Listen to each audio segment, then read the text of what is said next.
6 दिसंबर की रात में आप लोग जैसा जानते हैं कि भोला टाकीज टाउन थाना अंतर्गत भोला टाकीज वालों के यहाँ एक बड़ी डकैती की घटना हुई थी, जिसमें करीब 8 से 10 अपराधियों की बात सामने आई थी कि 8 से 10 अपराधी आए हैं और एक महिला को बंधक बनाकर रात में भीषण डकैती घटना को अंजाम दिया गया था, जिसमें करीब 25 से 30 लाख की आसपास की ज्वेलरी लूटने की बात सामने आई थी।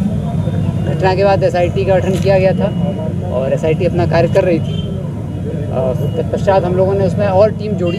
जनवरी में आने के बाद हम लोगों ने उस घटनास्थल का निरीक्षण भी किया और निरीक्षण करने के पश्चात उस घटना को उद्भेदन नहीं हो सका था, तो उसमें और टीम को भी जोड़ा गया। तो करीब 5 टीम इसमें लगातार कार्य कर रही थी और हम लोग घटना के उद्भेदन का प्रयास कर रहे थे। आज करीब 4 महीने बाद इस घटना का उद्भेदन हो पाया है। पाँचों टीम हमारी इस बात की के लिए प्रशंसा के पात्र हैं कि लगातार वो कार्यरत थे और इस घटना का खुलासा कर दिया गया है।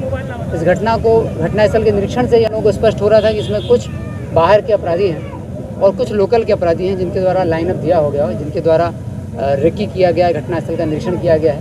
क्योंकि जो मकान था जिसमें डकैती घटना की गई थी और जो उसकी मकान की जो अंदर की बनावट थी, उसके अंदर बाहरी व्यक्ति का आना और निरीक्षण करना संभव नहीं लग रहा था बिना किसी लोकल व्यक्ति के। तो कई सस्पेक्ट को हम लोग लगातार उठा रहे थे, उनसे पूछताछ कर रहे थे।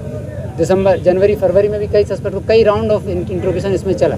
मुझे लगता है करीब 50 से 60 की संख्या में सस्पेक्ट को शहर के अलग अलग क्षेत्रों से उठाया गया था, लेकिन फिर भी सफलता हासिल नहीं हुई थी हम लोगों को और क्लियर नहीं हो पा रहा था ये घटना किसने की है। जो भी पूछताछ में आ रहा था, निर्दोष आ रहा था, उसको तुरंत छोड़ा जा रहा था, लेकिन पूछताछ लोगों से की गई।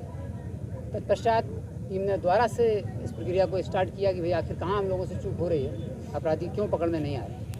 करने के पश्चात हम लोग को जानकारी मिली कि कुछ बाहर के अपराधी भी इसमें हो सकते हैं और कुछ लोकल के अपराधी हैं जिन्होंने उसको आश्रय दिया था। तो घटना का पूरा जब खुलासा हुआ तो इससे यह स्पष्ट होता है कि शेखोपुर के 2 कुख्यात अपराधी हैं और एक पटना का फुलवारी शरीफ, एक सारण का और एक असम का 3 अपराधी हैं जो गिरफ्तार हुए हैं।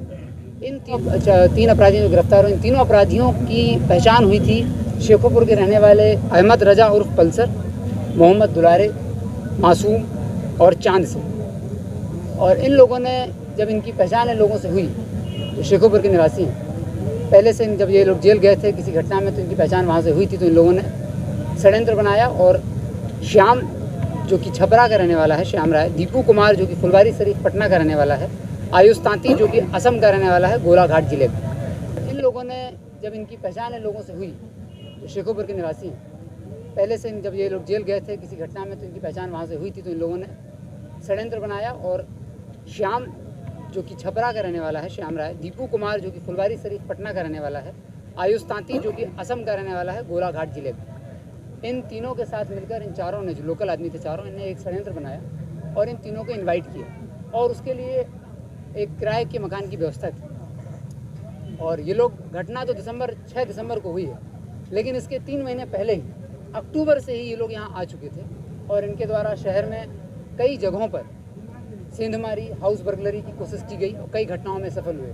जो हम लोगों को पूरा इंट्रोगेशन से हुआ, पूछताछ हुआ, तो इससे स्पष्ट हुआ है कि 5 हाउस बर्गलरी की घटनाएं अक्टूबर, नवंबर, दिसंबर, ठंड के टाइम इन लोगों के द्वारा की गई। इन लोगों के पास से 2 पिस्टल, 1 देसी कट्टा, जो 6 जिंदा कारतूस, 1 चाकू जो ये लोग लेके घुसे थे, 3 मोबाइल और लूटे गए 2 लाख रुपए को बरामद किया है। इन तीनों ने इस पूरी घटना को स्पष्ट किया, पकड़े गए हैं। इनका शीघ्र ही न्यायालय में चार्जशीट दाखिल करा के स्पीडी ट्रायल करा के 1 महीने का लक्ष्य हम लोगों ने रखा है। SHO टाउन जो चंद्र प्रसाद गौरी जी हैं, इनको लक्ष्य दिया गया है कि 1 महीने में अन्य अपराधियों को भी गिरफ्तार करके चार्जशीट दायर करके 1 महीने के अंदर इन अपराधियों को सजा दिलाई जाए, ताकि एक स्टेब्लिश हो कि भाई ऐसी बड़ी घटना होने के पश्चात 1 महीने में सजा हो। तो हम लोग इसका 1 महीने बाद फिर इस घटना का परीक्षण करेंगे।